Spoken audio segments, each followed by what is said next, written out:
عمرك بصيت على حسابك البنكي بعد شهر عادي جدا ولاحظت ان الفلوس اختفت وسألت نفسك هو انا صرفت كل ده فين؟ انت ما اشتريتش حاجة مجنونة ولا عملت مصاريف كبيرة، بس شوية مصاريف عادية، طلبات من السوبر ماركت وكم مرة اكل من بره، يمكن الموبايل كان محتاج انه يتجدد علشان القديم بقى بطيء شوية. مصاريف طبيعية وضرورية، ومع ذلك تلاقي نفسك قاعد وبتفكر المفروض يبقى معايا فلوس أكتر من كده بكتير. المشكلة بقى واللي أغلب الناس ما بتاخدش بالها منها غير متأخر قوي، إن حاجات كتير إحنا بنشتريها النهاردة بقت ما تستاهلش فلوسها خالص، ولا حتى قريبة من إنها تستاهل. الأسعار خرجت عن السيطرة في حاجات كانت زمان منطقية، وإحنا كلنا ماشيين مع التيار كده عشان هو ده الطبيعي، بس هو كده مش طبيعي. أنا شريف ودي قناة شريف يستثمر، وبساعد الناس تفهم الفلوس وتعرف إزاي تحتفظ بيها بدل ما تفضل تختفي من مصاريف ملهاش أي قيمة. لو تعبان من إحساس إنك دايما مفلس وعايز تفهم فلوسك المفروض تروح فين فعلا، اشترك في القناة واضغط لايك لو الفيديو ده فادك. خلينا نبدأ بحاجة هتخلي ناس كتير تتضايق بس لازم تتقال، وهي الوجبات السريعة، وبقت غالية جدا ومش مستاهلة. زمان الوجبات السريعة كانت حل عملي ورخيص، بتدخل وتطلب تاكل وتمشي من غير ما تحس انك صرفت حاجة اصلا. ده كان سبب وجودها من الاساس، سرعة وسعر مناسب. لكن الكلام ده انتهى تماما. النهاردة وجبة فاست فود عادية ممكن تكلفك 12 او 15 دولار، وده رقم كان من كام سنة يجيب لك اكلة محترمة في مطعم تقعد فيه على ترابيزة حقيقية بطبق وشوكة وحد يجيب لك مية. دلوقتي انت بتدفع نفس المبلغ تقريبا، بس واقف على كاونتر او قاعد في العربية بتاكل من كيس ورق. والاسوأ ان جودة الاكل هي نفس الجودة الضعيفة، بس السعر هو اللي اتضرب في السماء. المشكلة ان الناس كملت تشتري علشان الراحة والكسل، ومع الوقت اتعودنا وقلنا ده الطبيعي. لكن الحقيقة ان القيمة اختفت، وانت بقيت بتدفع سعر عالي مقابل حاجة لا تشبعك ماديا ولا صحيا، وبتاكل جزء كبير من دخلك ومن غير ما تحس. والحاجة التانية وهي الاكل في المطاعم بقى، وهو بيستنزف فلوسك من غير ما تحس. الخروج للاكل في مطعم زمان كان حاجة عادية، مرة او مرتين في الاسبوع من غير ما تحس ان ميزانيتك بتتدمر. كان نشاط اجتماعي بسيط وتكلفته معقولة. دلوقتي الموضوع اختلف تماما، تقعد على ترابيزة وتطلب طبقين وفجأة الفاتورة تبقى 60 أو 70 وأحيانا 80 دولار لشخصين في مطعم عادي جدا، لا فاخر ولا حاجة. بعد ما تضيف البقشيش الرقم يوصل بسهولة ل 100 دولار في وجبة واحدة. المشكلة هنا مش انك خرجت واتبسطت، المشكلة ان الفلوس دي راحت ومش راجعة. انت ما اشتريتش حاجة ليها قيمة او بتعيش معاك، انت اكلت وخلاص. ولما تكرر ده كذا مرة في الاسبوع، المبلغ الشهري بيبقى صادم. الاف الدولارات بتختفي في فواتير مطاعم. اغلب الناس اللي مش عارفة توفر او تستثمر جزء من دخلها، جزء كبير من فلوسها رايح على الاكل بره ومش واخدة بالها، عشان الصرف بيبقى متفرق، 20 هنا 30 هنا، لكن في الاخر ده بند اختياري تماما. ولو قللته شوية وطبخت انت في البيت اكتر، هتفرق معاك فرق ضخم في فلوسك من غير ما تحس انك محروم. تالت حاجة وهي شراء عربية جديدة، وده اسوأ قرار مالي، لان شراء عربية جديدة من القرارات اللي شكلها حلو من بره، بس حسابيا من اسوأ الحاجات اللي ممكن تعملها بفلوسك. اول ما تطلع بالعربية من المعرض قيمتها بتقع فورا، وغالبا بتخسر حوالي 20% من سعرها في نفس اللحظة قبل ما توصل حتى للبيت. الاف الفلوس بتضيع وانت لسه ما استخدمتش العربية استخدام حقيقي، وبعد كده الخسارة بتكمل سنة ورا سنة. بسبب ايه؟ بسبب الاستهلاك وانخفاض القيمة. وفي نفس الوقت انت غالبا بتدفع اقساط او فوائد، لان اغلب الناس بتمول العربيات بدل ما تشتري كاش. يعني بتدفع فايدة على حاجة قيمتها بتقل كل يوم، وده عكس اي منطق استثماري. المشكلة ان الناس بتشتري عربيات جديدة علشان الاحساس، ريحة العربية الجديدة، او عشان الشكل قدام الناس، وده ممكن يكون مقبول لو الفلوس مش مشكلة. لكن لو انت شخص عادي عايز تبني ثروة، القرار ده هيشدك لتحت سنين. عربية مستعملة بقالها 3 أو 4 سنين هتؤدي نفس الغرض وهتوديك نفس الأماكن، وغالبا هتكون موثوقة جدا بس بنص السعر أو أقل. الخسارة الكبيرة حصلت بالفعل مع أول مالك، وانت كده بتتفاداها بدل ما تتحمل عقوبة مالية ملهاش أي لازمة. رابع حاجة معانا وهي الملابس البراند. انت بتدفع في الاسم مش في القيمة. كتير من الناس بتخلط بين ان الحاجة تكون غالية وانها تكون فعلا الافضل. في موضوع الملابس بالذات الفرق غالبا مش في الجودة لكن في الاسم اللي على القطعة. ممكن تشتري تيشيرت عادي ب10 دولار، وممكن تشتري نفس التيشيرت تقريبا نفس القماش ونفس الخياطة بس عليه لوجو براند مشهور ب200 دولار. ايه هو بقى الفرق الحقيقي هنا؟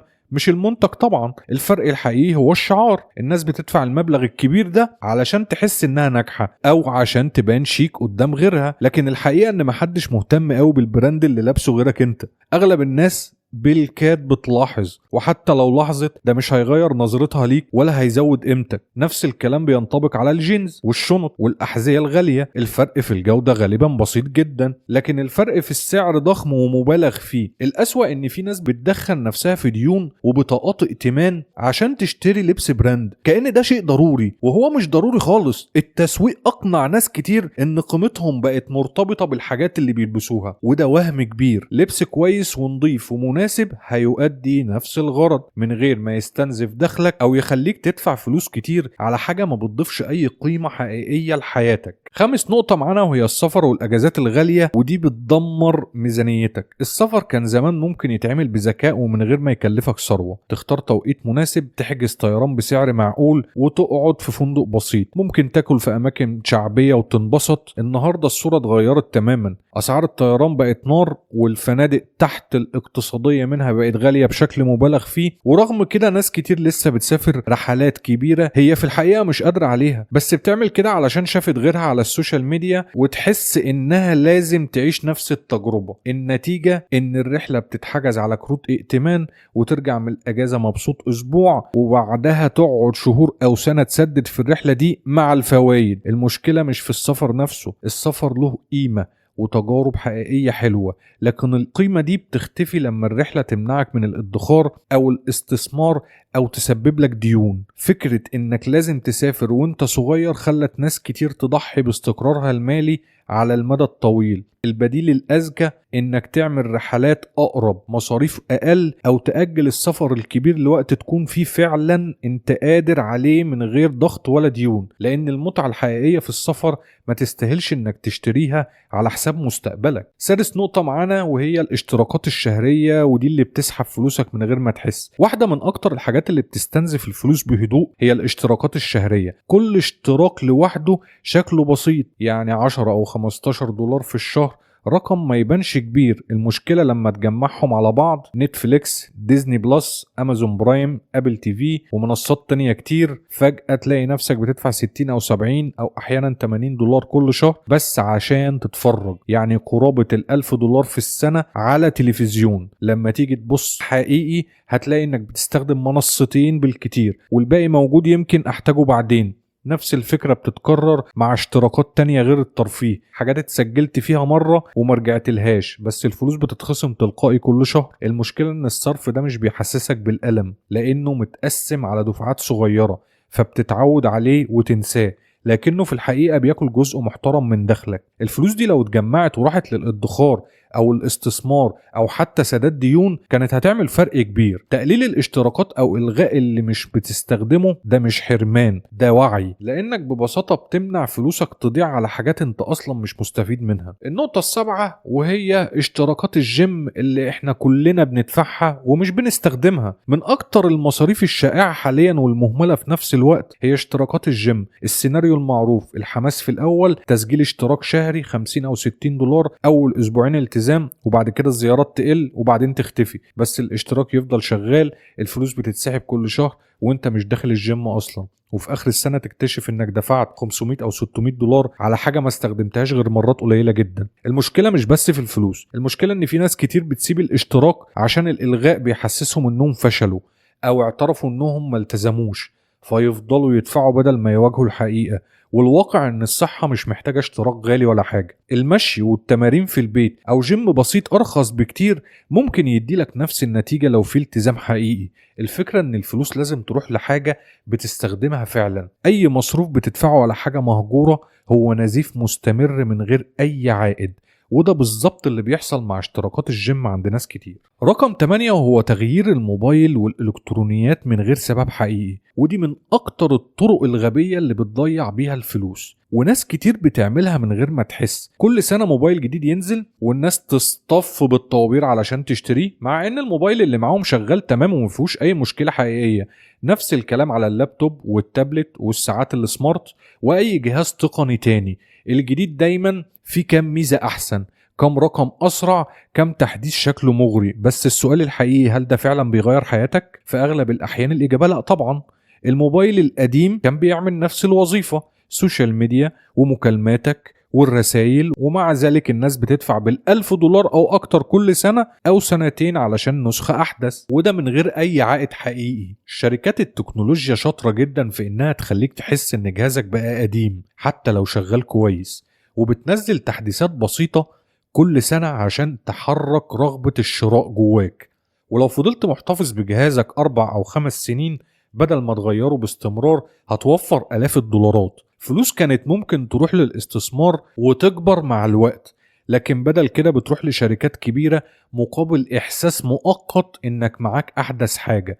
الأسوأ إن الأجهزة نفسها بقت مصممة إنها ما تعيش طويل، تبدأ تتباطأ أو تبقى قديمة بسرعة، وده بيخليك تدخل دايرة شراء ما بتخلص. رقم 9 معانا وهي أدوات البيت والبراندات الغالية التي بلا قيمة أصلا. كتير من الناس بقت تصرف مبالغ كبيرة على أدوات البيت والحاجات اليومية لمجرد إن النسخة الغالية شكلها أحسن أو اسمها معروف. منظفات براندات مشهورة بأسعار مضروبة، أدوات مطبخ فاخرة، أو أجهزة معمولة لمهام نادرة جدا، وكل ده تحت فكرة إن الغالي أحسن. أحيانا ده صحيح، لكن في أغلب الحالات الفرق في الأداء بسيط جدا، بينما الفرق في السعر كبير ومبالغ فيه. منظف عادي من غير اسم معروف بيقوم بنفس الغرض وبنص السعر، ومع ذلك ناس كتير بتشتري حاجات مش محتاجاها أصلا.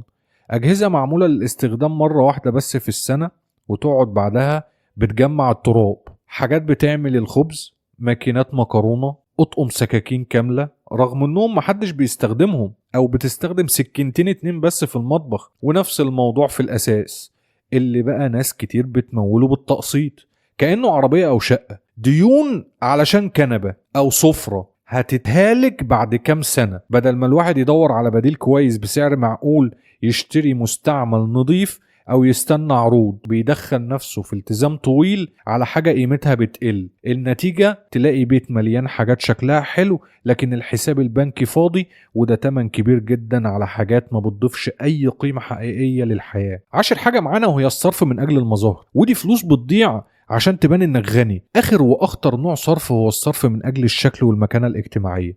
ناس كتير بتشتري حاجات مش لانها محتاجاها او حتى عايزاها فعلا، لكن لانها عايزة تبان ناجحة قدام غيرها. ساعات غالية مثلا، وشنط براند، او عربيات فخمة، كلها اختيارات هدفها الاساسي ان الناس تشوفك وتفكر انك تمام وغني. المشكلة ان النوع ده من الصرف مقلوب تماما. الناس اللي فعلا معاها فلوس مش محتاجة تثبت حاجة لحد، وغالبا ما بتركزش على الحاجات دي أصلا. اللي بيقع في الفخ ده هم الناس اللي لسه ما بنتش ثروة، وبدل ما تركز على الادخار والاستثمار بتصرف على حاجات قيمتها بتقل مع الوقت بس علشان صورتها قدام الناس. الأسوأ ان الصرف ده غالبا بيطلع من احساس بعدم الامان. فكرة انك لو معاك الحاجة الصح الناس هتحترمك اكتر او تحس انك انجح، وده وهم. الاحترام الحقيقي بيجي من افعالك واستقرارك، مش من اسم البراند اللي انت لابسه او العربية اللي انت راكبها. وفي الاخر تلاقي نفسك شكلك غني بس من جوه مفيش ادخار، مفيش استثمار، ومفيش امان مالي اصلا. الصرف علشان المظاهر بياخد منك فلوس حقيقية علشان يديك احساس مزيف، ومع الوقت بيسيبك مرهق ومضغوط. ولو انت هدفك تبني ثروة فعلية وتعيش مرتاح يبقى لازم تختار، يا اما تبان غني يا اما تبقى غني فعلا. ومعظم الناس للأسف ما ينفعش تجمع بين الاتنين. لو وصلت لحد هنا يبقى اكيد بدأت تشوف فلوسك بشكل مختلف. المشكلة مش انك ما بتكسبش، المشكلة ان فلوسك بتروح في حاجات ما تستاهلش. ابدأ من النهاردة واختار انك تبني ثروة حقيقية مش مجرد شكل قدام الناس. ولو الفيديو ده فادك ما تنساش تعمل لايك وتشترك في قناة شريف يستثمر علشان توصلك فيديوهات اكتر تخليك تتحكم في فلوسك بدل ما هي اللي بتتحكم فيك. واكتب لي في الكومنتات ايه اكتر حاجة من ال10 نقط اللي اتكلمنا فيها حسيت انها بتضيع فلوسك.